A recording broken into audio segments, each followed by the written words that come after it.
तो भी अगर कल को कोई मोहल्ले में घुस आए और शराब के नशे में पूरा हुड़दंग मचा दे और बाद में कहे कि भैया हम तो नशे में थे, हमको ज़्यादा ध्यान नहीं है, हमसे गलती हो गई, हमें माफ़ कर दो, हमें कंट्रोल नहीं था, हम कुछ समझ नहीं पा रहे थे हम क्या कर रहे हैं, बस भैया बोल रहे थे, हमको कुछ नहीं पता, तो हमको आप प्लीज़ माफ़ कर दो, हमारी कोई लाइबिलिटी ना बनाओ, पुलिस को ना बुलाओ, कंप्लेंट ना फाइल करो। ऐसे में लाइबिलिटी कैसे तय होगी? तो आईपीसी में बहुत ही क्लियर फंडा है। हमने इंटॉक्सिकेशन के लिए प्रोविजंस बना रखे हैं 85 और 86 में कि लाइबिलिटी उस स्टेट में जब आप इंटॉक्सिकेटेड हो तो कैसे तय की जाएगी कि लाइबिलिटी है या नहीं है।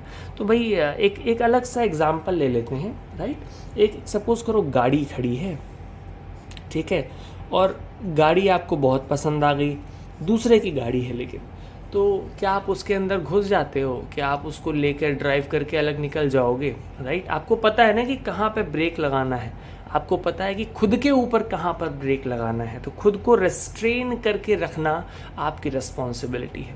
तो अब आप सपोज करो आप खुद ही अपने उस रेस्ट्रेन को, जो आपका अंदर मेंटल ब्रेक है, उसको आप खुद ही फेल कर दो, ठीक है, अपने मेंटल ब्रेक को खुद ही फेल कर दो, और फिर आपकी गाड़ी, क्योंकि आपकी बॉडी पे क्या है, एक गाड़ी की तरीके से समझो अगर उसको, तो फिर अगर आपकी गाड़ी जाकर किसी का नुकसान कर दे, कोई ऑफेंस कमिट कराए, तो लाइबिलिटी किसकी बनेगी? भाई ब्रेक तुम ही ने फेल करी थी ना, तो उसके कॉन्सिक्वेंसेस भी कौन झेलेगा?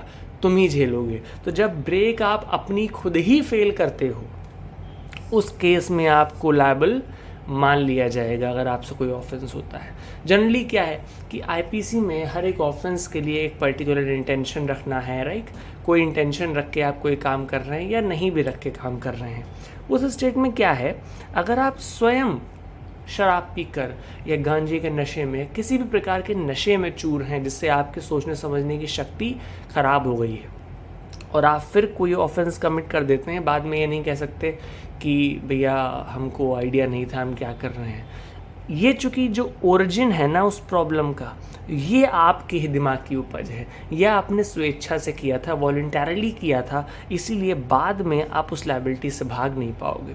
तो जब आप अपनी गाड़ी की ब्रेक्स खुद फेल करोगे और फिर कोई गाड़ी किसी में जाके ठोक दोगे, तो लायबिलिटी आपकी मानी जाएगी। लेकिन अगर आपकी गाड़ी की ब्रेक्स कोई और फेल कर दे, यानी कि इस केस में क्या है, शराब आपको या किसी और प्रकार के नशे को कोई दूसरा व्यक्ति आपको ज़बरदस्ती करा दे आपकी इच्छा के खिलाफ, ठीक है, या फिर फोर्स या फियर के दम पे करा दे, राइट, उस केस में आपकी लायबिलिटी नहीं बनेगी। क्यों? क्योंकि आपका इनवॉल्यूंटरली इंटॉक्सिकेशन है। इनवॉल्यूंटरली का मतलब है कि मेरी इच्छा से मैंने शराब नहीं पी, इसलिए चूंकि मेरे ब्रेक्स दिमाग के मैंने खुद से फेल नहीं किए, इसलिए मेरी गाड़ी अब जिन जिन को ठोक रही है वो मेरी मिस्टेक का परिणाम नहीं है, इसीलिए मेरी लायबिलिटी नहीं बनती है। Because IPC is all about the mental element, है ना। किसी की अकाउंटेबिलिटी आप तय कर रहे हो तो आप ये देखोगे कि उसका एक्शन कॉन्शियस था कि नहीं था, उसका अपना एक्शन था कि नहीं था, क्योंकि अगर एक्शन उसका अपना ही नहीं है, राइट, तो उसकी लायबिलिटी कैसे बन जाएगी। तो ये है। अब इसमें दो सेक्शन हैं आपके रेलेवेंट, सेक्शन 85 और सेक्शन 86। जो पहला वाला सेक्शन है 85, उसमें एक जनरल बात कही गई है। जनरल बात क्या कह दी गई कि nothing is an offence which is done by a person who is in a state of intoxication, right. क्यों? क्योंकि उस वक्त वो सोचने समझने की शक्ति में नहीं है। बट उसी प्रिंसिपल में हमने ये भी लिख दिया है कि लेकिन भाई ध्यान रखना कि इंटॉक्सिकेशन तुम्हारी इच्छा से नहीं होना चाहिए। इंटॉक्सिकेशन अगर तुम्हारी इच्छा से होगा, वॉलंटरली होगा, तो लायबिलिटी बन जाएगी, फिर आप नहीं डिफेंस ले पाओगे इस सेक्शन का, ठीक है। तो ये बात ध्यान रखो। सेक्शन 86 है, ऐसा कुछ खास नहीं है, बट समझने के लिए समझ लो कि एग्जैक्टली क्या है उसमें। तो सेक्शन 86 कह रहा है कि लेट्स से कि किसी ऑफेंस को कमिट करने के लिए कोई पर्टिकुलर इंटेंट या कोई पर्टिकुलर नॉलेज होनी चाहिए थी। सपोज करो ऑफेंस के इंग्रेडिएंट्स हैं कुछ A, B एंड C, ठीक है। सपोज करो जो ए चीज़ है ये एक पर्टिकुलर इंटेंट या फिर कोई पर्टिकुलर नॉलेज है जो आपके पास होनी चाहिए थी, तभी वो ऑफेंस कमिट हो सकता है, राइट। कोई भी एग्जांपल आप बाद में सोच सकते हैं, कॉन्सेप्ट उसका समझ लो। तो अगर ये पर्टिकुलर इंटेंट और नॉलेज आपके पास होना चाहिए था उस ऑफेंस को कमिट करने के लिए, तो चूंकि जब आप शराब पियोगे तो आपका दिमाग सोचने समझने की शक्ति उतनी कंट्रोल तरीके से नहीं कर सकता ना, तो फिर ज़रूरी नहीं कि आप ये पर्टिकुलर इंटेंट एंड नॉलेज उस वक्त रख पाओ। लेकिन चूंकि आपने वो ऑफेंस कमिट कर दिया शराब के नशे में और आपने शराब खुद से पी रखी थी, इसलिए हम ये अज्यूम करेंगे, प्रिज्यूम कर लेंगे कि आपके पास वो पर्टिकुलर इंटेंट और नॉलेज था, इसलिए ये इंग्रेडिएंट्स भी कंप्लीट मान लिया जाएगा। तो ए इंग्रेडिएंट जो कि एक ऑफेंस के लिए ज़रूरी था, चूँकि आप शराब के नशे में हो, ठीक, आप भंड हो अभी, तो आपको सोचने समझने की शक्ति है नहीं। यही पूरा सेक्शन ही उसी कॉन्सेप्ट पर है।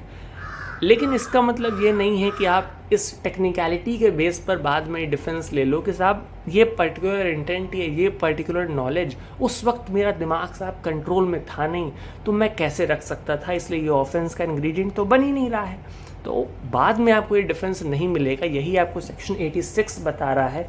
अगर आपने शराब खुद से पी रखी थी, क्योंकि खुद से पी रखी थी तो हम ये प्रिज्यूम करके चल लेंगे, प्रिज्यूम कर लेंगे कि आपका पर्टिकुलर इंटेंट था, पर्टिकुलर नॉलेज थी, और इसीलिए ऑफेंस बन जाएगा और आपको डिफेंस नहीं मिलेगा।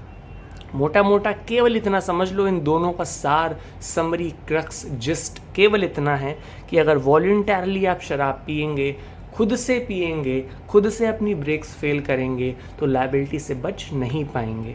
अगर आप इनवॉलंटरली आपकी कोई ब्रेक्स फेल करे दे रहा है, फिर आप लायबिलिटी से बच पाएंगे।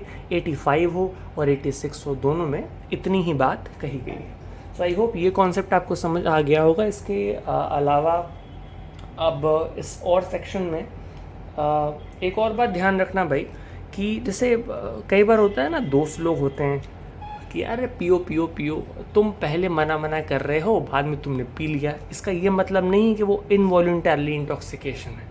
उसको लॉ तुमको वहाँ पे बच नहीं पाओगे। पता चला कि अरे साहब दोस्तों ने कह दिया था इसलिए पी ली मैंने, भैया वो वॉलंटरली में ही आएगा, उसको तुम इनवॉलंटरली में मत लेना। लॉ जब इनवॉलंटरली शब्द का प्रयोग कर रहा है तो वो एक्चुअल में आपके कंसेंट के अगेंस्ट कोई चीज़ हो रही है, क्योंकि अब आपको कोई कुएं में खुद से कूदा तो सकता नहीं है। दोस्तों ने बहुत कहा कूद जाओ, जब तक तुम कूदोगे नहीं तब तक गिरोगे नहीं। तुम कूदे ना, खुद से कूदे, किसी ने धक्का नहीं दिया तुमको, धक्का दे दिया होगा तब बात अलग हो जाएगी। यहीं पर दोस्त अगर तुम्हारे हाथ पैर पकड़ के तुम्हारे मुंह में बॉटल लगा के ज़बरदस्ती तुमको पिला दें, तब एक अलग सिनेरियो बन के आ जाएगा। बट अगर आप दोस्तों के कई बार कहने के बाद राज़ी हो गए, फिर आपकी लायबिलिटी शिफ्ट नहीं होगी, तो वहाँ पर आपको डिफेंस नहीं मिलेगा कि साहब मेरा जो इंटॉक्सिकेशन था दैट वाज इनवॉलंटरी। ठीक है, तो ये बात ध्यान रखना। सेक्शन 85-86 में केवल इतना है। आई होप ये आपको समझ आ गया होगा। इसमें किसी को कोई प्रॉब्लम हो तो वो मुझसे पूछ सकता है। Thank you so much.